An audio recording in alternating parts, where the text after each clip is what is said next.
Hi, everybody. Welcome to the final session of ICESA's Trade Credit Insurance Week. This is the 9th of 9 sessions that we've had throughout the week, covering a whole range of different topics, both trying to open up our sector to the outside world and also to address some of the really important topics that are affecting members of ICESA and the clients of our members and a lot of other people around the world who are interested in the industry. I think this is then probably one of the most pertinent given everything that's going on in the news today and in the last few weeks. So we're really pleased to have some fantastic experts joining us today.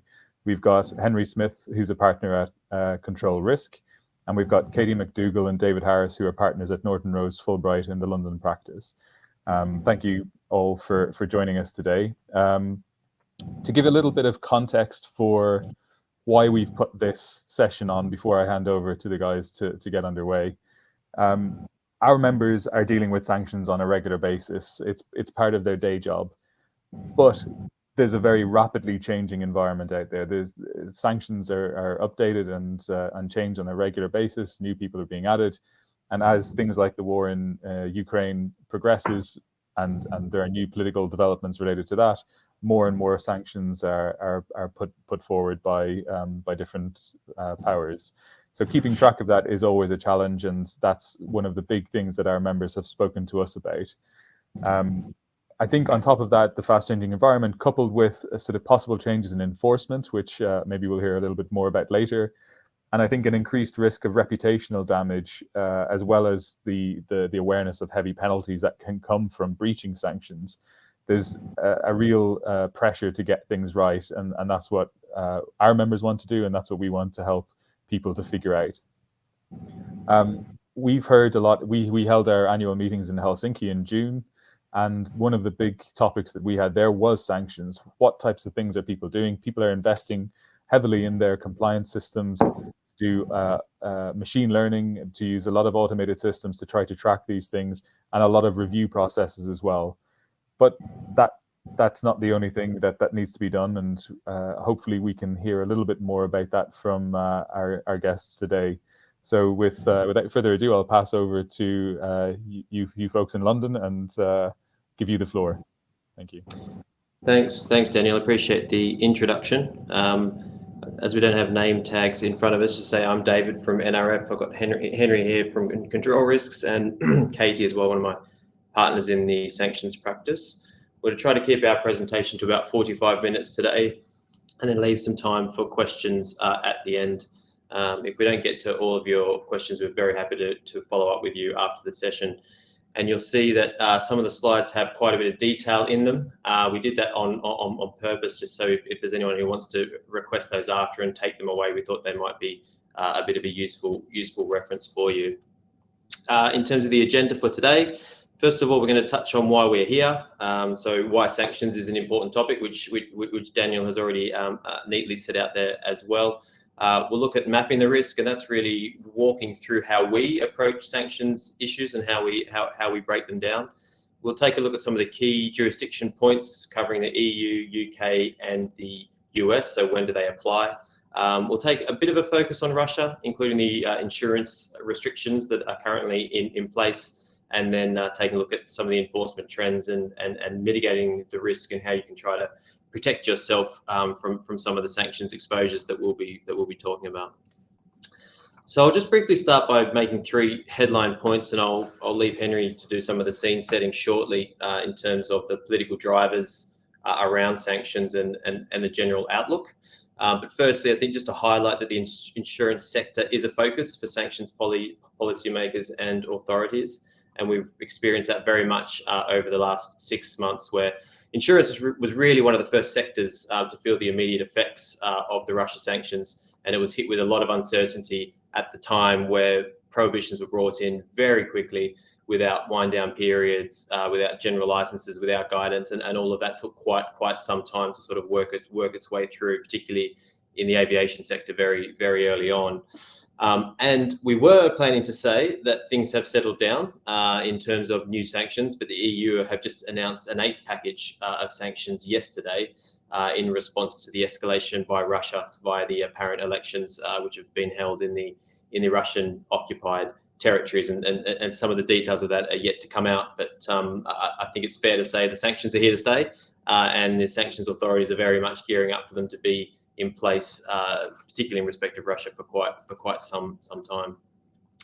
Secondly, the impact of sanctions, and I think importantly the scope of the trade that is caught is worth keeping in mind that it's much broader than many people think.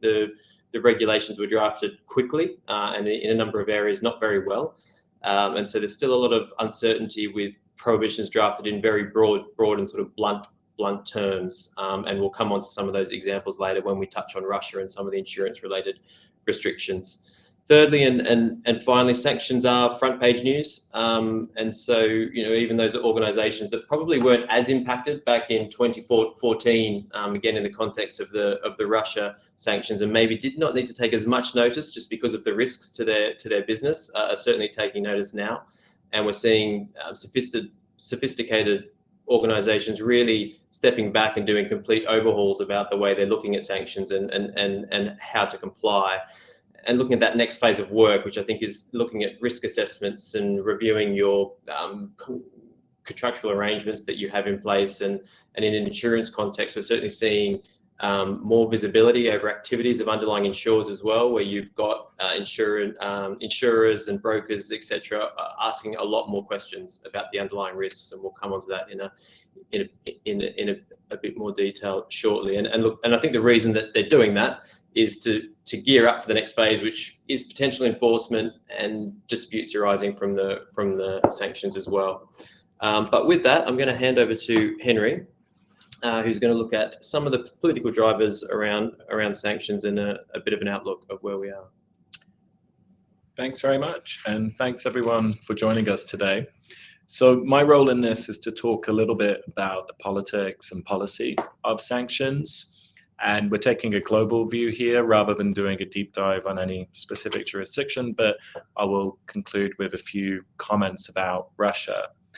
So to begin with, just some clarification really about what we mean when we talk about sanctions, because I appreciate there's quite a diverse group of people joining this call. So sanctions are effectively restrictions that governments put in place on normal economic, financial, military, and government-to-government relations. And they're typically targeted against a combination of entire countries or sectors in countries, government entities, or private sector individuals and organizations. And the key point to keep in mind from this slide is that sanctions are there to achieve a policy outcome. The goal with sanctions isn't just to sanction something or someone, it is to try and change behavior that a government otherwise disagrees with. And so if we take the example of Russia at the moment, sanctions were initially placed on Russia due to its annexation of Crimea, due to its use of cyber security or hacking efforts against governments, its involvement in electoral interference, but have increased in scope and breadth in response to Russian foreign policy decisions, including the military operation in Ukraine and the annexation of territory. And the goal with those sanctions is to try and change Russia's behaviors, to try and change the calculus for the Kremlin. And when you look at other sanctions regimes, that's generally the case. The aim is to try and change someone or something's behavior. And yet another important point to take from this slide is that the word sanctions is often used interchangeably with penalties. Sometimes it's also used to refer to tariffs, but what we're talking about today are economic sanctions. So I mentioned that they are used to try and change how people and governments behave. They're seen as a midway between purely diplomatic statements of dislike or distrust about a topic and then war. They're seen as a middle ground between the two. But as we're seeing with Russia at the moment, they can also be used in combination with kinetic military action. If you look at Iran, that was a case in which sanctions have been used often as an alternative to war, and they occupied the middle ground, as I say, between the two. But what governments are really trying to do when they use international sanctions, and this will be apparent in the comments that follow from David and Katie, is also enlist the private sector in pursuit of those foreign policy objectives. Sanctions are there to make the opposing party change their behavior, but part of the way that happens is by people like you on the call being unable or unwilling to do things that you would otherwise do. So private sector compliance and involvement is absolutely key to governments achieving the outcomes that they want. There are, of course, complaints about sanctions, which there's large sort of academic and political debate about, but ultimately the complaint comes that perhaps they're not always effective. Russia's a case in point at the moment. Obviously, the war is continuing. But if you look at other sanctions files, there will be people who say that they haven't achieved their aims in contexts like Cuba, Iran, North Korea, being some of the case studies that people use. The second complaint, and this may appear in some of the discussion later, is that ultimately they end up penalizing normal civilians and citizens rather than the governments or indeed terrorist groups or narcotic groups that they intend to target. And then the third complaint, and this is a complaint that certainly appeared during the Trump administration, is that sanctions have just become the policy rather than necessarily the tool to reach a policy outcome. So when a foreign policy crisis emerges, governments just throwing sanctions at the problem, but not necessarily being clear on what it is that they're trying to create as an outcome. I think that's probably changed since the Biden administration took over. So moving on to the next slide, which is around ultimately how sanctions apply, and you'll hear more about this later on, but essentially there's one global authority for sanctions, which is the United Nations Security Council, but then different governments or collections of governments, say in the form of the EU, impose their own autonomous measures that go above and beyond what the UN Security Council decides. So they're, in very simple terms, the two primary authorities. The scope of sanctions is either targeted against people and organizations, sometimes against entire sectors and industries, which is probably where we are heading to see more of in Russia, and then ultimately a more comprehensive embargo, which is what we see from the US on Cuba and many governments on Iran. And then the final point in this slide is just about the jurisdiction, primary versus secondary. Primary essentially being governments targeting people in or from that jurisdiction. Secondary allowing for extraterritorial application. So effectively not really mattering where you are or who you are. Governments, principally the US, using the extortive power of their financial system and judicial system. On to the next slide, which is who imposes them. So we mentioned the UN Security Council on the previous slide. That used to be really the main organization through which global sanctions architecture was decided, and then members of the UN would impose the sanctions.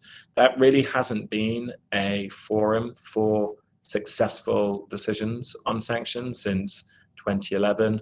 The last time they really managed to reach consensus was in the context of the Gaddafi government's clampdown on protests and subsequent conflict in Libya, in which Russia and China agreed in the UN Security Council to impose sanctions against Gaddafi, some of his family, and parts of the Libyan government.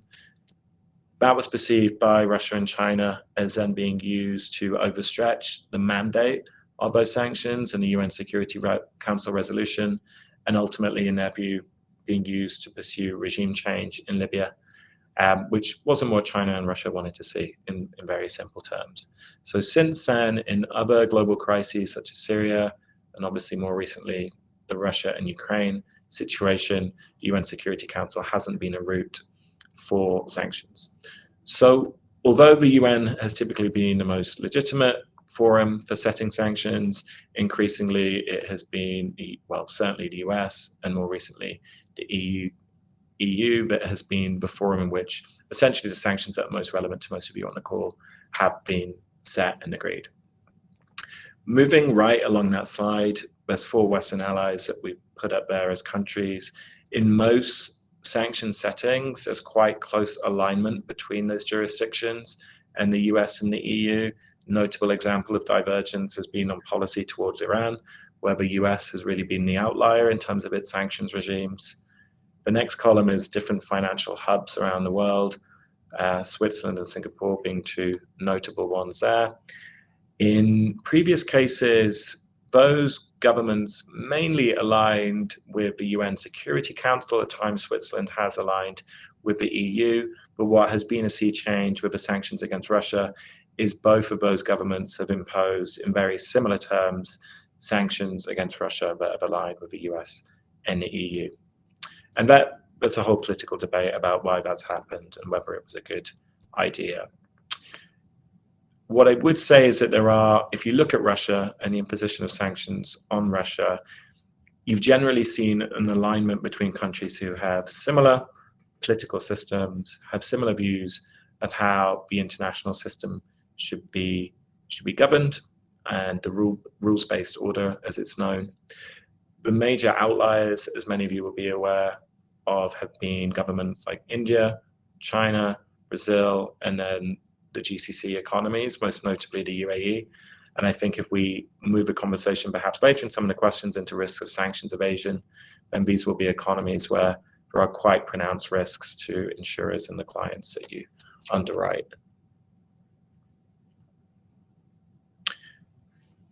And then finally, just to talk about why international sanctions are imposed. There's a whole host of reasons, some of which we've touched on in passing already. Some of them are triggers driven by what happens in countries, war, conflict, repression of populations, instability, nuclear proliferation being the examples we have on the slide. But then there are also global thematic triggers around corrupt practices, terrorist groups, increasingly cyber groups, working independently or on behalf of governments. And then transnational crime as well, which is often triggered by narcotics.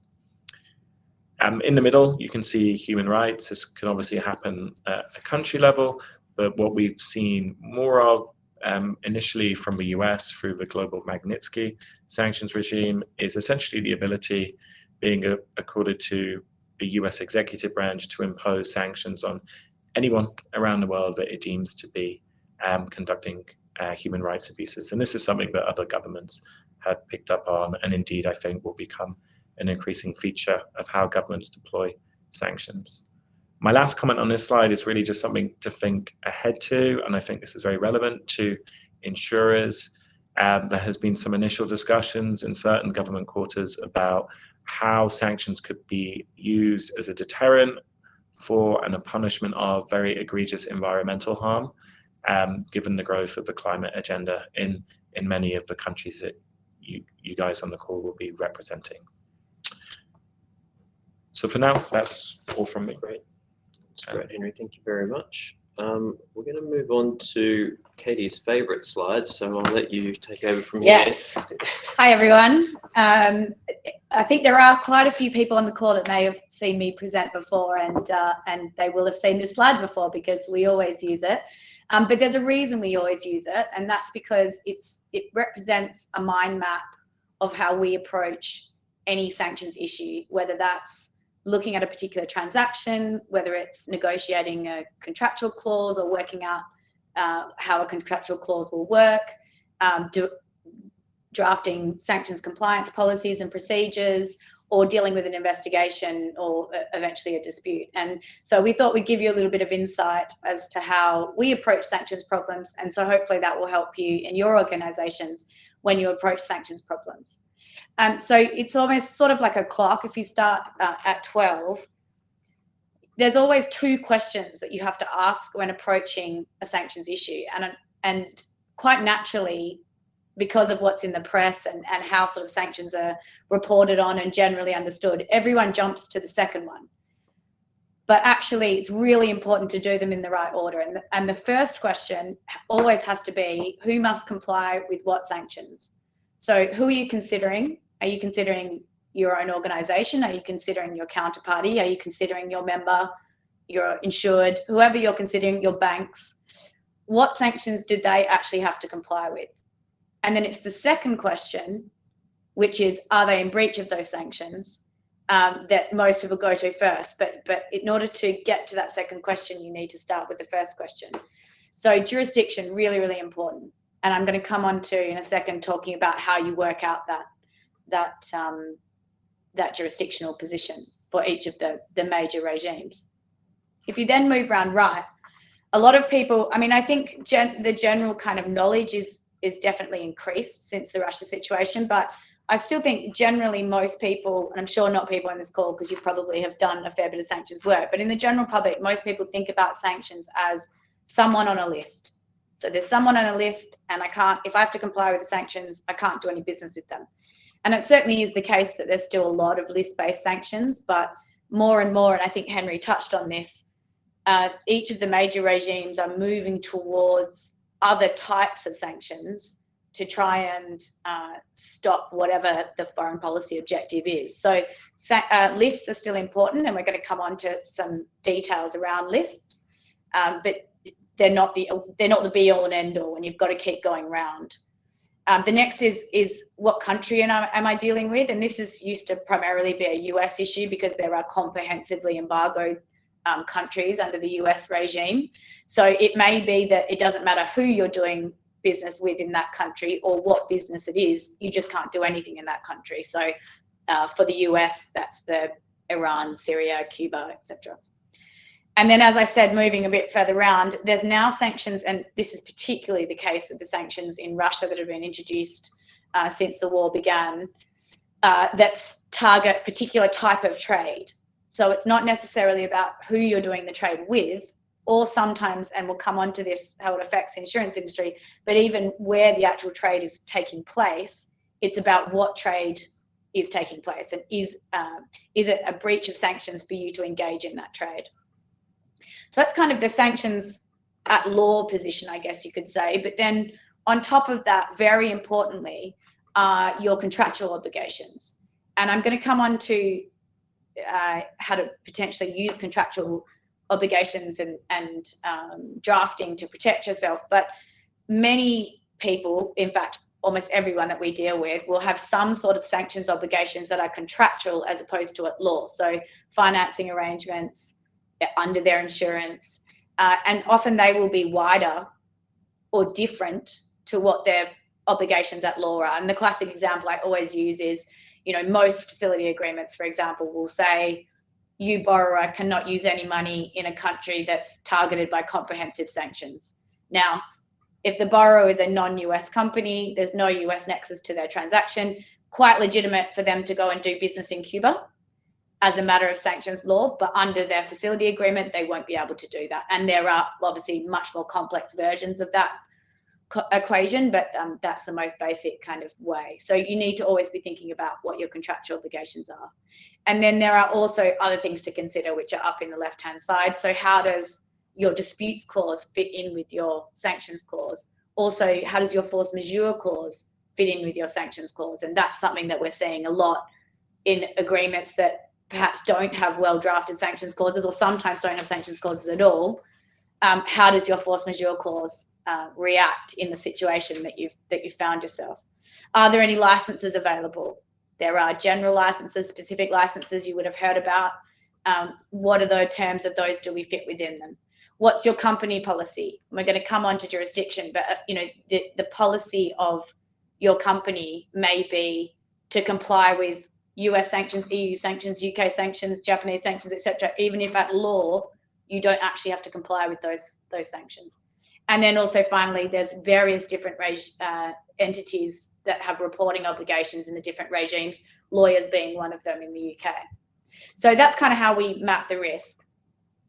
And we're just going to quickly go through the jurisdictional tests. I don't plan to spend a lot of time on this, but I do think it's important because I know that there will be people on this call saying, well, we decide as an organization that we're going to comply with all sanctions, so why is this relevant to us? And the reason that it's important is because a lot of your contracts will have specific provisions that talk about breach or comply with.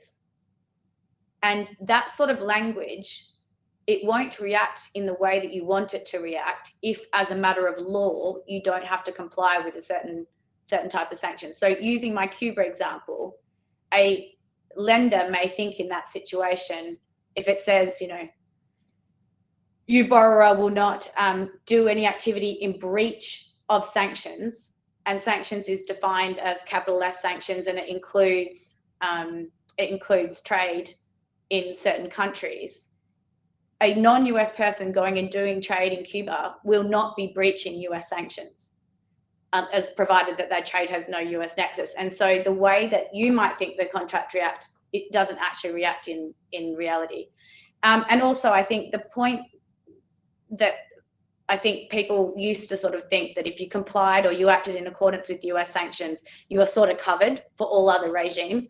That is just no longer the case. The new Russian sanctions are so much more detailed with respect to the UK and the EU, and they cover so much more trade than what the US sanctions currently do. And I'm not saying they won't catch up, but they are very different in their application. So it's really important to know exactly what you have to comply with and the detail of those.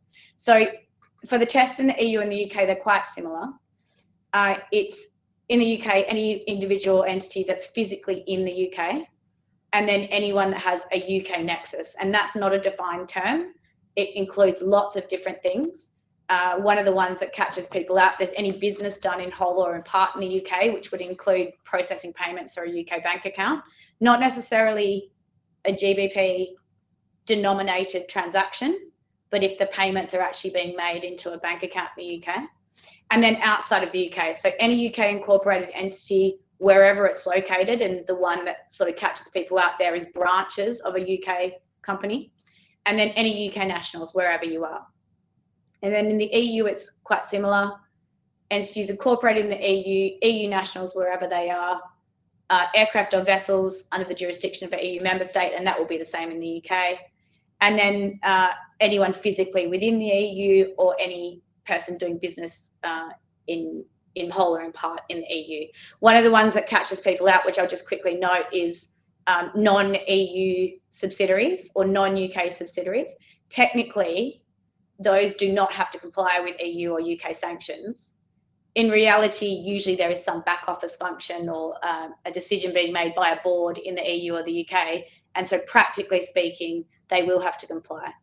But you know, we can answer any questions that are more detailed about this, but very, very important to know where your jurisdictional nexus is. The US is a little bit more complicated, and we're not talking a lot about US sanctions today, so I will go through this quickly, but it's just important to note, Henry set out primary and secondary sanctions. It's just a couple of things on this. US sanctions, you do have these two sides with a sort of third, very strange sort of aspect of it. But US sanctions, the thing to think about is it's US persons, US nexus.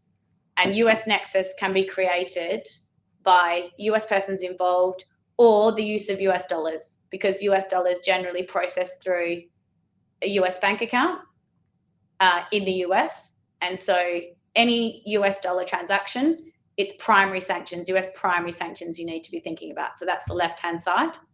So, and US persons will include directors, you know, that are US nationals, wherever they're sitting, or anyone within the US. On the right-hand side, I won't talk a lot about secondary sanctions, but just the basic concept is you don't need to have a US nexus for secondary sanctions to be relevant. Secondary sanctions are a tool that the US uses to effectively try to prevent non-US companies doing business that is against US foreign policy. And the way they do that is by saying, if you want to do this business in Iran, we don't want you doing business in our economy. And that's essentially the way that it works. The top one is about doing business with a specially designated national. I've left that in there because it is a subsection, and I'm happy to talk offline about that with anybody. But that's just a quick whistle-stop tour on jurisdiction and why it's important. And now we'll get into some of the meat of the sanctions. Yeah, so a bit of a focus on Russia. So what types of sanctions impact the insurance sector? I'm not going to go into these sort of different types of sanctions in detail. I mean, as we said earlier, the insurance has really been impacted across a range of the prohibitions which have been introduced, both in terms of the trade sanctions that have come in, which I'll touch on shortly, but also the financial sanctions as well. The UK and the EU have ultimately taken a similar approach in terms of trade sanctions with some differences. But separate to the trade sanctions are the asset freeze prohibitions, which have caused a lot of issues with insurers and really in the market, you know, in a number of sectors. And that's particularly in relation to ownership and control tests. And we're going to discuss that a little bit on the next slide. But for those who aren't familiar, the asset freeze prohibitions are viewed as the broadest type of measures, and essentially anyone who is a designated entity or listed as an asset freeze target, you cannot legally carry out business with that entity, and breaches of the asset freeze prohibitions generally lead to the harshest penalties. And so screening parties, undertaking due diligence, understanding who you're actually dealing with is absolutely key. And we'll go through some of those factors shortly. Just the other point to highlight here is the EU in FAQs have also confirmed that the consequence of an entity being listed or designated as an asset freeze target is that the provision of services to that person or entity cannot continue, which includes insurance. So that's and I think that would be the same in the UK and the US. It would be a similar approach in terms of designated persons. But the key question is, am I dealing with a designated person? And this is a really tricky area. And Katie, do you want to touch on some of the stuff we've been tangling with? Daniel asked us to specifically cover this because we understand that there's been some questions. And look, you're not alone. This is a regular question that we get. It's a real issue because there are obviously a lot of Russian oligarchs. So real issue that's an issue at the moment because there's a lot of Russian oligarchs that have been designated. There's been a lot of divestment of assets to wives and children, which has brought up some interesting questions about who's controlled in a marital relationship and with their children. But it really has become a bit of a problem because, as you can see on the slide, the EU and the UK, unlike the US, have a concept of control as well as ownership. So you've got a company specifically listed on the asset freeze list in one of those jurisdictions, but subsidiaries or related parties of that listed party will also be targeted by the same restrictions if they are owned or controlled by the listed entity. And the control tests, they're slightly different in the EU and the UK, but for our purposes today, there are a number of factors in the EU and the UK that you look at to determine whether a subsidiary or a related company is controlled by that listed entity. And they are largely factual queries, factual investigations that you need to undertake in order to work out whether a subsidiary is controlled or not. And in some instances, it is virtually impossible to determine whether, with any kind of certainty, whether an entity is controlled or not, because they are issues that would really only be known to those that have intimate knowledge of the particular subsidiary that you're looking at. So it's a problem that everyone is facing.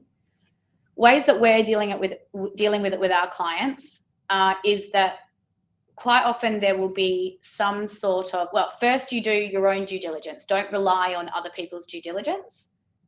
You need to do your own due diligence on what, different company registries, what the internet, as many sources as you can to work out what you think the corporate structure is. Because of the opaque nature, especially in Russia, of corporate structures, that is not sufficient. We then usually recommend that people get some sort of representation from the person that they're dealing with, if there is sort of some suggestion that they might be related to an asset freeze target. And it's the quality of what you get in response to that can either give you comfort or perhaps make you a bit more nervous. I have seen responses from subsidiaries that might be related to an asset freeze target that clearly go through each of the tests and have a good response for each of the tests under the control aspects of the prohibitions, which make you feel more comfortable. But if you get a one-liner that says we are not controlled by X or his wife, then doesn't provide a lot of comfort. And then the other thing that people are doing, which is very frustrating for the market, is that in some circumstances, license applications have been made to the regulators, to the various authorities. And in very limited circumstances, some of the regulators have been willing to respond to license applications saying, we're rejecting this license application because we don't consider this entity to be controlled by X designated person. Now, those are not publicly available. So we will know because it's our client that's made the license application and we've helped them with that. Our client will know, and perhaps their banks, etc., will know, but it is not public. And I must say that that is the anomaly, not the normal. So we have spoken to Ofsi's director, Giles Thompson, about this to try and help this situation. They are looking at it. They understand it's a problem. But for the time being, I think we all are living in a world where every entity that's a subsidiary is not going to be specifically listed. And that means that this kind of process of due diligence and comfort letters and contractual protections, which we'll come on to, are really important. And I would just round it off by saying, you know, everybody has a different risk appetite, and we'll come on to risk-based compliance programs later on, but different entities will think about their compliance and how they move forward with this, what is quite a significant issue of control, differently. I would say that a lot of our clients take a pretty conservative approach. And I think that is backed up by sort of informal comments from regulators. If someone has divested a lot of their assets to their family members or related parties, generally we're thinking there's an issue there. So that's sort of where we're at with the ownership control issue. Yeah, and I think as Kay said, at least Ofsi in the UK have said, and I think it's the view of some regulators in other jurisdictions as well, that they are aware of this being such a complex and difficult issue, and they do need to try to be more, or seek to be more transparent in terms of decisions that are made around ownership and control. But the burden, I think, still very much lies on the private sector. Just very briefly, the focus on the Russia insurance restrictions. There's two slides here. The first is the UK, then I'll come on to the EU. Look, the key point I just want to make here that we touched on earlier, it's not only specific references to insurance and reinsurance that's in the regulations that you need to be concerned about when it comes to insurance restrictions. It's the term financial services, which means any service of a financial nature, which includes insurance-related activity. And so these financial services prohibitions are placed all through trade restrictions. And so it's, you know, some of them can be quite complex in terms of the scope of actual trade that is covered and under what circumstances. So you have some provisions that have a concept of providing goods to a person connected with Russia. There are others where it doesn't matter who you're providing it to. It's whether the goods originated in Russia or were consigned from Russia or are entering via a third country, or Russia to UK territorial waters, etc. There's a real mix. And so I think you just really need to understand, coming back to some of the points we discussed earlier, the parties that you're dealing with, the products, the goods, the movement of the goods, to see if you're potentially caught by these prohibitions, and of course checking any available guidance, although unfortunately a lot of the guidance in this area is not very enlightening, yeah. I would say. I mean, I would say that the one thing, as Dave touched on at the beginning, aviation was sort of the first thing that was really a hot topic, and insurance related to aviation was, you know, very, very on the ball, and it was one of the few areas that we did get guidance early on. The current hot topic is Article 3N of the EU regulation, which many people will be aware of. It's about moving oil from Russia to third countries, and the insurance of that, we understand to be currently prohibited. And even though the sale and purchase and perhaps the shipping of the actual oil from Russia to a third country might be allowed, the insurance of that and also technical assistance, financial assistance, so the funding of that, is prohibited under 3N. And we are trying to seek some further guidance on that, and I'm happy to answer specific questions about that area. But we've sort of moved a bit from aviation into shipping now being the hot topic on this. But insurance, yeah, as we said, it's captured in many different ways, not just where the actual word insurance comes up. Yeah, and on this slide, there's an example of how the EU have been dealing with it across some of the trade sanctions as well. They take a similar approach. There are a few differences, but it's financing or financial assistance, which also includes all types of insurance and reinsurance, including export credit insurance. So again, it's just understanding the scope of those prohibitions and where they may apply. And we're seeing issues as well where you may have the underlying parties who have no connection to the EU or the UK jurisdiction, for example, but the insurers are, and that's causing a problem. In terms of enforcement trends, I mean, first of all, what I would say about the US, I mean, I think it's pretty well known the track record the US has for sanctions enforcement. Look, as we've said, particularly in the context of Russia, the sanctions are extremely broad and were introduced at an unprecedented volume and speed. And I think with that and the history of the US sanctions enforcement, some of which we've got highlighted on this slide, we expect to see further increase in this sort of in enforcement activity over the next 12 months or so. And I think it's that sort of shift from scrambling to understand the new sanctions, where perhaps the enforcement authorities would be a bit more sympathetic to companies' efforts to try to comply, to now actively investigating where potential breaches may have occurred. And I think quite significantly in the US, the DOJ recently were quoted as saying that sanctions enforcement is the new FCPA.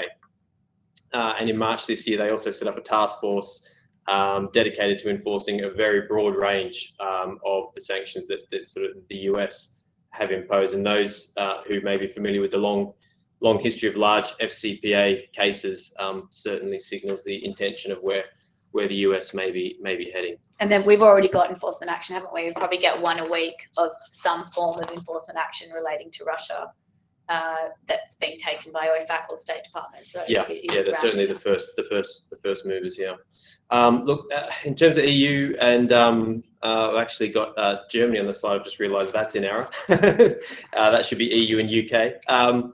Look, in terms of the EU, enforcement of the sanctions varies between the EU member states. So it's up to the competent authority in each member state, and I think historically, for that reason, because of the patchwork approach, it's resulted in quite minimal enforcement in the EU, although there's an emerging civil penalties regime in different member states.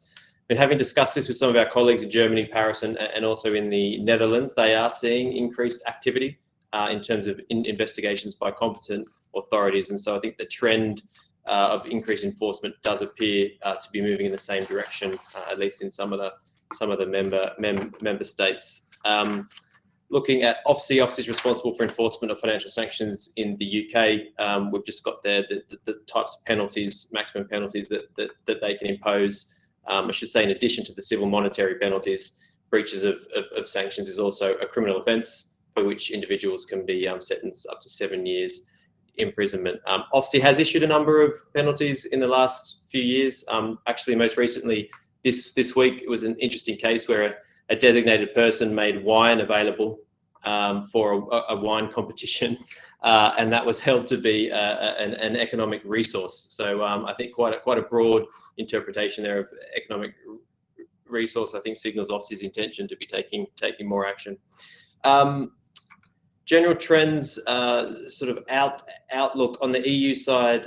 As I mentioned, I think from speaking with our colleagues, we're set to see a bit more activity there, and the EU actually taking steps to create minimum rules for criminal offences and penalties for sanctions breaches to try to harmonise the approach across the EU, which I think is to address this sort of patchwork approach that I was talking about. And also, I think in the context of Russia, there's been a number of new powers to existing regulators as well around the kind of sort of klepto capture type units, similar to the US, the UK, and the EU have all done the same, centred on seizing assets of asset freeze targets or designated persons, which I think gives rise to further investigations as well. Very briefly, just on the UK side, probably the most significant development here is that OFSI has introduced a new strict liability offence for sanctions breaches. So they no longer need to establish whether the person had knowledge or reasonable cause to suspect that a breach has occurred. So the test is on the balance of probabilities, whether, for example, funds or economic resources have been made available to a designated person. So that's a real shift. I mean, it's and look, ultimately is going to lead to more investigations and enforcement. I should add to that, though, that OFSI has said publicly that even though this new strict liability offence has been brought in, which they say is so it gives them an ability or an enhanced ability to properly enforce sanctions, it's not going to change their overall approach. I think I shouldn't say I think, the director of OFSI has said that their focus is still going to be on where there's sort of quite woeful disregard for sanctions compliance. So where there are risk assessments. There's no reviews of the risk. There's turning a blind eye. Mitigants haven't been put in place because they do understand that mistakes will happen. And I think if you can show that you have a process, it may not prevent an investigation, but it will go a long way perhaps to mitigating against any ultimate enforcement action on that front. Speaking of processes. Right. So how do we deal with that after looking at all the enforcement risk, mitigating the risk? Katie, do you want to look at that? So how do we try and mitigate to the greatest extent that we can the risk of any enforcement action, or if there is an enforcement action, mitigate the size of the penalty or the size of the reputational damage, etc. I put up this framework for OFAC compliance. Lots of people ask us, well, less so nowadays, but A, do we even need a sanctions compliance program? And B, what does it need to have? What do the authorities say need to be in it? And the answer is there is no requirement to have one, and the authorities don't tell you what needs to be in there. So it is really a decision for each company to work out what they need to have. And basically, there is guidance in the EU and the UK, but I would say the high watermark of guidance from a regulator as to what your sanctions compliance program should have or could have is this document called a framework for OFAC compliance. And it actually came out when Henry and I were in DC, 2 years ago, and Andrew Gacki announced it at a conference. There was a previous version, but the new version is 2019, I think. And it's a much longer document than what's on the slide. But I do think it's a helpful document to look at in terms of thinking about your own sanctions compliance programs and where people have got into trouble and what have been the sort of root causes of sanctions compliance failures. And so down on the 10, I'm not going to go through all of them, but the 10 sort of things listed there are what OFAC says are sort of some of the key reasons why they've ended up with an enforcement action against a company and why they've got into trouble with sanctions. And on the right-hand side, there's the sort of 5 key parts of a sanctions compliance program. But basically, the key is that they need to be risk-based and they need to be tailored. The compliance program needs to be tailored to your particular business. So it needs to take into account the particular people that you trade with, the particular countries that you trade in, the products that you trade in, all the things that we sort of looked at the beginning about mapping risk. Those things need to be taken into account when you're drafting your sanctions compliance program. And the program should have, as I said, the 5 things on the right-hand side. Very strong management commitment. They should have a risk assessment as part of it, and we'll talk about why risk assessments are important. And certainly, I would say one of the main things we're doing at the moment are risk assessments. Following what's happened in Russia, many people are revising their compliance programs, and the first step of that is often to do a risk assessment, to re-look at where their risks are and how they're dealing with them. Internal controls. So is there a reporting structure? Do the people on the ground doing the business understand where their risk is? And some of that comes from training, which is number 5. And then testing and auditing. So spot checks, auditing certain trades. Some of it is about supply chain control, which is particularly relevant, I think, for insurance companies.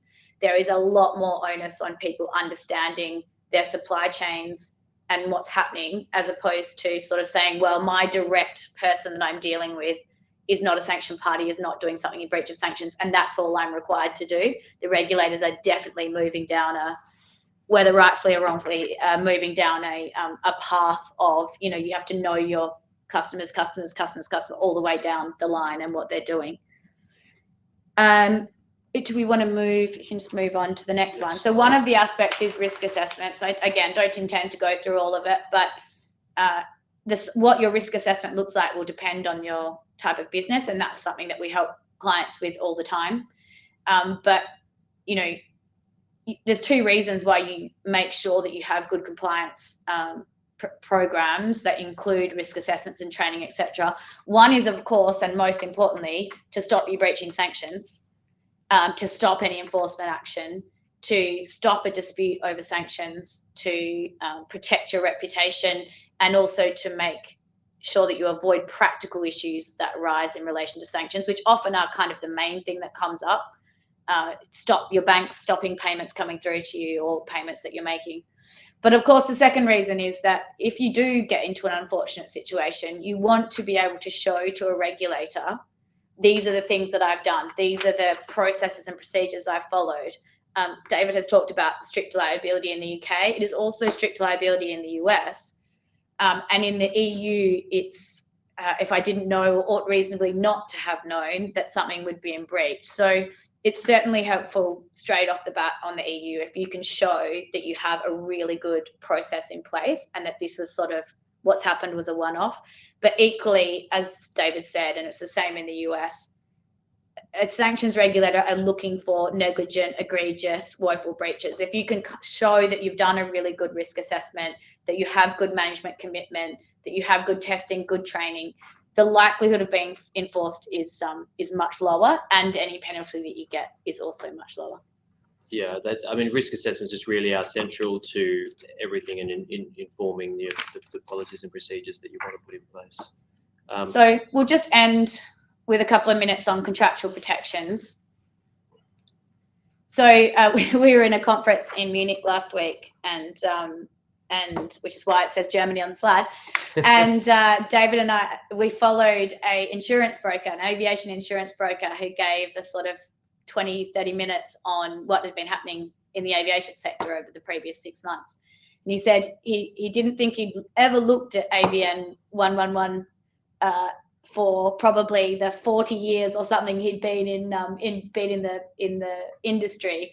And that he'd looked at it, every single word of it in minute detail since the war commenced. So I think, especially for the insurance industry, who probably in most policies I look at, there's a very stock standard clause. It's a market clause.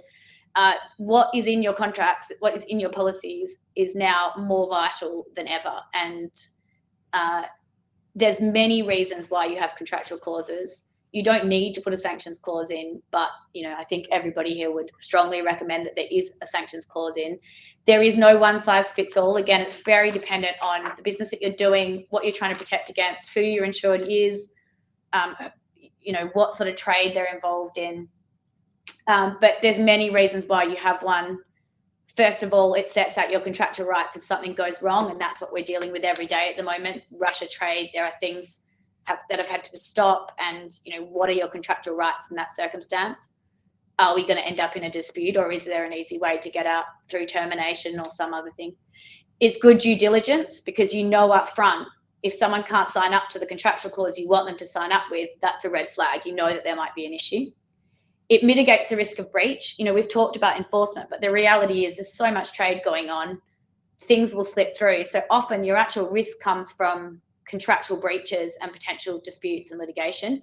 So it mitigates if someone knows that they might be in breach of their contract, that is incentive not to engage in that conduct. And as we said, it demonstrates compliance. It's another tool in your sort of shed to say to enforcement regulators, this is how we make sure we comply. I'll finish on the point though, which is that it is not a defence to a violation of sanctions, and it cannot be, which I think might have been the idea in the past, it cannot be your only defence against violations. It is not okay, clearly across the board, if you look at the enforcement actions, to say, well, we put a sanctions clause in and they went off and breached that sanctions clause, and therefore we're not liable. That won't be good enough. So that's a little bit on sanctions clauses. Very happy to discuss any particular wording, etc. But we will leave it there, given we've got 5 minutes left. Yeah. Daniel, there are some questions that we can't actually see them. Sure. So one of the questions was to do with reputation, and it was when you were going over the kind of legal risks, and someone was pointing out that they assume reputation is covered in there as well. Absolutely. Absolutely. Yeah. To what extent are you seeing that from clients now? Are they as concerned about reputation as they are about other types of penalties? More than ever. I mean, I am a disputes lawyer at heart. Like, I sort of tend to do the dispute side of the sanctions, and primarily in the energy and transport sector. And you can imagine what happened when the war broke out. Immediately, people just wanted to get out of their deals. They wanted to exit Russia. They wanted to stop any business with Russia. And many of them did it without any reference really to what their contractual rights to do so were, and whether the sanctions actually required them to do it. They did it off the back of really just wanting to make sure they were a good corporate citizen. And we are now dealing with the aftermath of that, which is potential disputes and, you know, the practical issues of getting payments out of Russia, etc. But absolutely, I mean, I think that. Yeah, and it was a point on the enforcement trend side, which I probably didn't call out. But yeah, I think beside the penalties, absolutely reputation. I've done a number of investigations in enforcement matters, and even if it doesn't go all the way through to enforcement, the investigation itself, both internally and externally, can have a huge impact on reputation. So you want to speak? I guess one other thing is, and this is one maybe for Henry as well, is, are the types of sanctions, is there anything different about the sanctions that we're seeing today, or is it just more and more intense? You covered it a little bit in your presentation as well, but either on the enforcement side or the actual sanctions themselves, is this new, or is it more of the same from the past? I defer to David and Katie on the legal fineries of the sanctions maybe being different to how they've been used in the past, but on the political and economic level, I think what's different this time around with Russia is just the scale and significance of the economy that's being targeted. You know, if you think back to some of the countries that we've mentioned along the way during this discussion, like North Korea, Cuba, Venezuela, Iran, none of them are the size of a G20 economy like Russia is, and also its sheer geographical size, the knock-on implications that creates for trade, logistics, transportation. Yeah, I would say on the legal side, I mean, we've said it a couple of times before, probably because we've had by far and away the busiest period of our lives. Any sanctions lawyers have, and all sanctions in-house counsel, etc. I mean, the sheer scale. At one point, we were getting new regulation every couple of days, and as David said, and this is not a criticism, but it was drafted very quickly, very broad, deliberately very broad. In the EU, you've obviously got a lot of member states you have to keep happy with, a lot of different interests. In the UK, we had a lot of domestic issues going on at that time, but things were just pumped out very quickly and with not a lot of guidance, and we sometimes not getting guidance till later on. So I think that, I mean, the 2014 regulations weren't drafted the best either, but at least there was only one set really that we had to deal with. But, you know, designations every day, that is definitely different. I think the other point, which we've said a couple of times, is trade sanctions are what, you know, the types of sort of trade related things, and many people's compliance programs and procedures are not set up to deal with that kind of thing. So if you just think of a sort of straightforward electronic sort of system, it's set up to screen lists, or it's set up to look at people in a particular country. It's not set up to really think about whether there's financing going something, or whether it's a particular good or product. So that's causing a lot of people's issues. And I think the last thing I would say, and this is, I think, something that's coming up, we haven't to date seen, there are secondary sanctions that relate to Russia or relate to the situation in Russia from 2014. We haven't to date seen secondary sanctions with respect to the current Russia situation, but I see that as being the next big thing. And it won't be secondary sanctions targeting Russia. It'll be secondary sanctions targeting the countries that are supporting the Russian, you know, ability to fund the war. So China, India, those sorts of places, you know, are going to start to see, I think, if things continue to go the way they are, secondary sanctions, which, you know, is scaring a lot of people who do have so much trade with those countries. Yeah, that's. I think that's a very helpful tip, and I think looking at the time, I think we'll probably end the discussion there. But just to say thank you so much to Katie, David, and Henry for all of your tips, your advice, your insights, your expertise. That was, I think, a really great overview of what obviously is a very challenging time, but obviously one that people need to take very seriously and do the right thing on. So thank you again very much. I think we can share your slides with people if they want them, and of course we'll make sure that people can get in touch with you as well if they want. I think that's one of the big tips I could give to people, is to get in touch with you if people have any questions. But I'll leave it there for this discussion. As part of Credit Insurance Week, I'm just going to pass over to my colleague Richard Wolf to wind up on the week itself. But once again, thanks to David, Katie, and to Henry as well. Thanks, Daniel. Thanks for having me, Daniel. Thanks, everyone.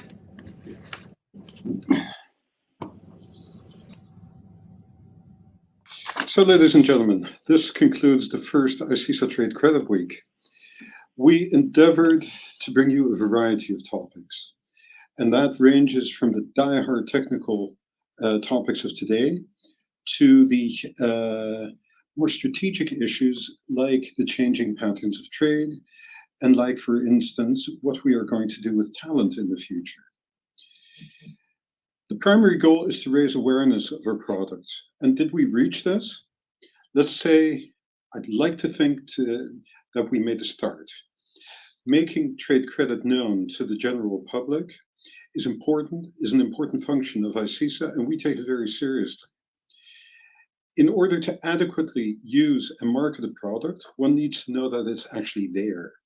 Failure to do so would make us akin to whistling in the dark. If you're lucky, somebody hears a tune, but doesn't know what it is, what it means, and who's doing the whistling. Now, the audience whom we've been whistling to this week was a pretty diverse bunch. Insurance and reinsurance underwriters, as you'd expect, but also brokers, clients, servicers, officials, and regulators from Brussels to Buenos Aires, from Australia to the UAE. This is what we were aiming for. It was our first Trade Credit Insurance Week, and we hope to organize a sequel this time next year. Please send us your feedback and your ideas. There's an email coming your way to ask for that feedback, and that's important to us. The same email also has a link to a private YouTube channel with the recordings of the past 9 sessions. Feel free to watch them over and over again and to show them to colleagues that might be interested. Now, I will not stand between you and your weekend, because that's a pretty dangerous place to be, right? I just wanted to say a couple of heartfelt thank yous. First of all, to our speakers, who were of exceptional quality. And I cannot thank them enough for their insights and their energy in bringing their insights to all of us. Secondly, a big thank you to you, our audience. We can only whistle in the spotlight if you're watching. And last but not least, my colleagues, the tireless ICISA crew. This week would not have happened without them. I hope to see you all, preferably in person before long, and hope to see you at a second ICISA Surety Week, provisionally planned at the end of February 2023. It sounds a long way away, but believe me, it's not. Now, this is Richard Wolf, Executive Director of ICISA, signing off for the first ICISA Trade Credit Insurance Week, wishing you all the best from Schiphol Airport and a wonderful weekend. Thank you.